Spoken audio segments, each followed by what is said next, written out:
கிறிஸ்துவுக்குள் பிரியமான சகோதர சகோதரிகளே, உங்கள் யாவருக்கும் இந்த இனிய ஈஸ்டர் திருநாளின் வாழ்த்துக்களை தெரிவித்துக் கொள்ளுகிறேன்.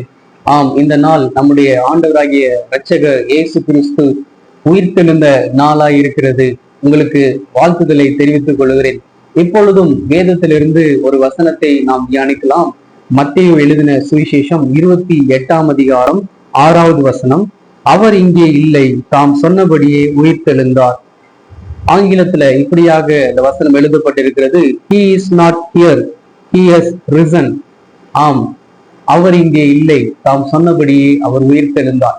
நம்முடைய தேவனாகிய கர்த்தர் இயேசு கிறிஸ்து இந்த பூமியில வாழ்ந்த பொழுது அவர் மரித்தார். அவரை அடக்கமும் பண்ணினார்கள். ஆனாலும் அவர் மரித்த அந்த இடத்திலிருந்து அவர் உயிரோடு எழுந்த ஒரு தெய்வமாக அவர் இருக்கிறார். அவர் உயிர்த்தெழுந்த ஆண்டவராக அவர் இன்றைக்கும் ஜீவித்துக் கொண்டிருக்கிறார். அல்லேலூயா. இந்த உலகத்துல ஜனங்கள் பல இடங்களை நோக்கி அவர்கள் பிரயாணமாக போவார்கள், யாத்திரைகளை அவர்கள் மேற்கொள்வார்கள். எதற்காக அவர்கள் போகிறார்கள்? அந்த இடத்துக்கு போய் ஒரு பிரார்த்தனை, இறைவனிடத்துல ஒரு வேண்டுதலை வைத்தால் இறைவன் அந்த வேண்டுதலை கேட்பார் என்று சொல்லி பல இடங்களுக்கு அவர்கள் பிரயாணமாக போகிறார்கள். நம்முடைய தேவனாகிய கர்த்தர் ஒரு இடத்துல அடக்கம் பண்ணப்பட்டவராக இருப்பார் என்று சொன்னால் நாமும் அப்படிதான் பிரயாணமாக போக வேண்டிய ஒரு சூழ்நிலை உண்டாயிருக்கும். ஆனால் நம்முடைய ஆண்டவரோ அவர் உயிர்த்தெழுந்து இன்றைக்கும் அவர் உயிரோடு இருக்கிறதுனால நீங்க எந்த ஒரு இடத்திற்கும் போய் ஒரு பிரார்த்தனை, ஒரு வேண்டுதலை நீங்க செய்ய தேவையே இல்லை. ஏன் என்று சொன்னால் அவர் உங்க வீட்டிலேயே இருக்கிறார், உங்களுடைய வாழ்க்கையில இருக்கிறார், உங்களுடைய குடும்பத்துல இருக்கிறார். நீங்க போகிற இடமெல்லாம் உங்கள் தேவனாகிய கர்த்தர் உங்களோடு கூட இருக்கிறதுனால இன்றைக்கும் பிரியமானவர்களே, நீங்கள் சந்தோஷப்பட்டு களி கூறுங்கள். அவர் நீங்கள் கூப்பிடும் பொழுது மறு உத்தரவு கொடுப்பார். நீங்கள் வேண்டிக் கொள்ளும் பொழுது உங்களுடைய ஜெபத்தை அவர் கேட்பார். நீங்கள் சங்கீதம் 50ஆம் அதிகாரம் 15வது வசனத்தை பார்ப்பீங்கன்னு சொன்னா, ஆபத்து காலத்தில் என்னை நோக்கி கூப்பிடு, நான் உன்னை விடுவிப்பேன், நீ என்னை மகிமைப்படுத்துவா என்று சொல்லி எழுதப்பட்டிருக்கிறது. ஆம், இப்பொழுதும் நாம இருக்கிற இடத்துல இருந்தே ஆண்டவரை நோக்கி, இயேசு கிறிஸ்துவை நோக்கி நம்ம கூப்பிடுவோம்னு சொன்னா அவர் அந்த இடத்துக்கு வந்து உங்களை ஆறுதல் படுத்துவார், அந்த இடத்துக்கு வந்து உங்களை பலப்படுத்துவார், அந்த இடத்துக்கு வந்து உங்களை தேற்றுவார். உங்கள் கண்ணீரெல்லாம் துடைக்கிற நல்ல தேவன் தான் நம்முடைய தேவனாகிய கர்த்தர். அவர் எங்கோ ஒரு இடத்துல மரித்து அடக்கம் பண்ணப்பட்டவராக அவர் இல்லை. அவர் உயிருள்ளவராக உங்க வீட்டுல இருக்கிறார், அவர் உயிருள்ளவராக உங்க பக்கத்துல இருக்கிறார், அவர் உயிருள்ளவராக உங்களுடைய வாழ்க்கையில உங்க குடும்பத்துல அவர் இருக்கிறார். நம்முடைய கர்த்தர் பெரியவராய் இருக்கிறார். ஹல்லேலூயா. சீஷர்கள் ஒரு முறை இந்த பூமியிலே வாழ்ந்த பொழுது அந்த இயேசு கிறிஸ்து மரித்து அடக்கம் பண்ணப்பட்ட அந்த காலகட்டத்துல அவர்கள் யூத ஜனங்களுக்கு பயந்து நடுங்கி கொண்டு ஒரு வீட்டுல போய் ஒரு அறையில அவர்கள் தங்களை பூட்டி கொண்டு இருந்தார்கள். நீங்க யோவான் 20ஆம் அதிகாரத்துக்கு திருப்பிக் கொள்வீங்கன்னு சொன்னா அந்த வசனம் எழுதப்பட்டிருக்கிறது. யோவான் 20ஆம் அதிகாரம் 19வது வசனம்.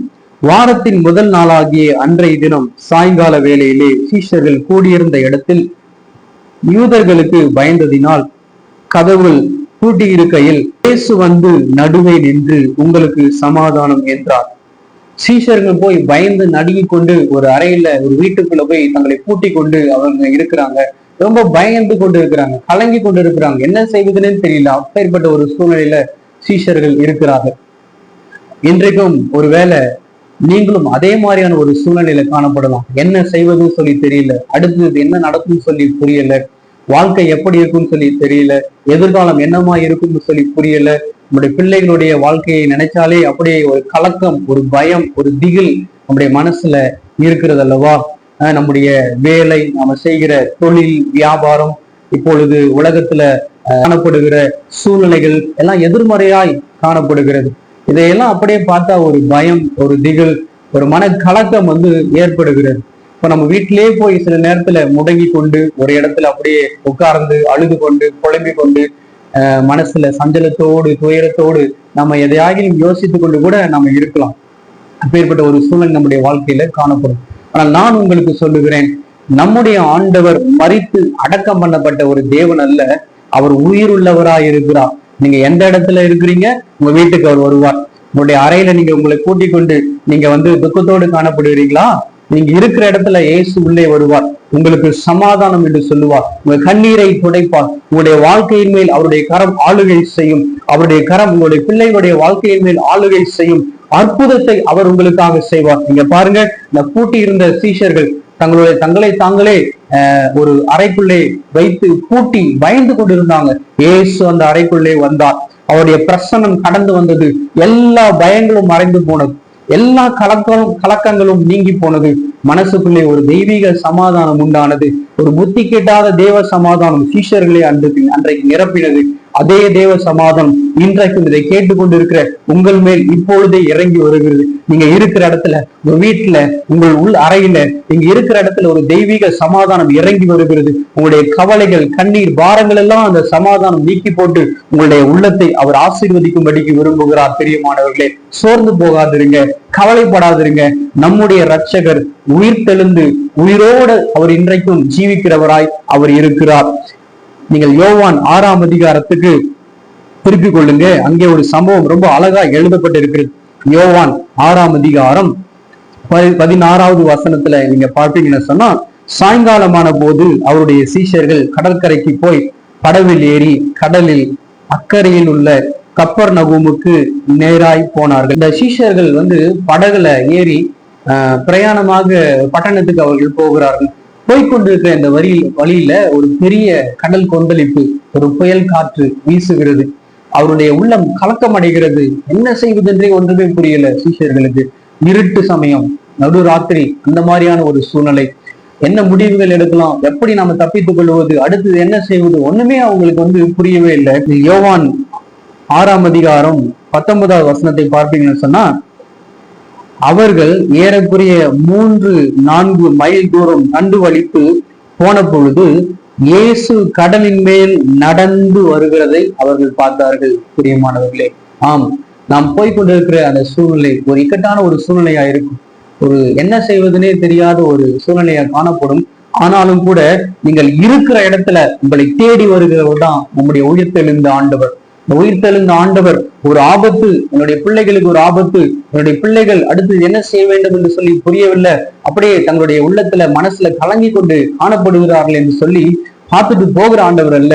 நீங்க இருக்கிற இடத்துல உங்களை தேடி வருகிற ஆண்டவர், உங்களை அணைத்துக் கொள்ளுகிற உங்கள் ஆண்டவராகிய கர்த்தர், உங்கள் மேல் அன்பா இருக்கிற கர்த்தர்.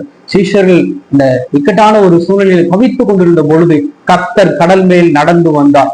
அவர் நடந்து வந்து இறையாதை அமைதலாயிரு என்று சொல்லி அந்த கொந்தளிக்கிற கடல்களுக்கு கட்டளை கொடுக்கிறார். உடனே ஒரு பெரிய ஒரு அமைதல் உண்டாயிற்று, ஒரு சமாதானம் உண்டாயிற்று. இதுதான் அந்த உயிர்த்தெழுந்த ஆண்டவர் நமக்கும் செய்கிறவராய் இருக்கிறார். நம்முடைய வாழ்க்கையில, நம்முடைய குடும்பத்துல, நம்முடைய பிள்ளைகளுடைய வாழ்க்கையில, நம்முடைய பிசினஸ், நம்முடைய தொழில் வியாபாரத்துல ஏதோ ஒரு கொந்தளிப்பு, ஒரு புயல் காற்று வீசுகிறது போல ஒரு சூழ்நிலை காணப்படலாம். ஆனாலும் நீங்க சோர்ந்து போகாதீங்க, பயப்படாதீங்க.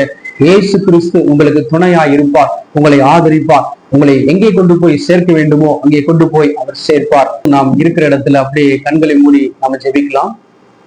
எங்களை அருமையாய் நேசிக்கிற எங்கள் அன்பின் பரலோகத்தின் பிதாவே, இந்த நல்ல ஈஸ்டர் திருநாளுக்காக உங்களுக்கு நன்றி செலுத்துகிறோம் ஆண்டவரே.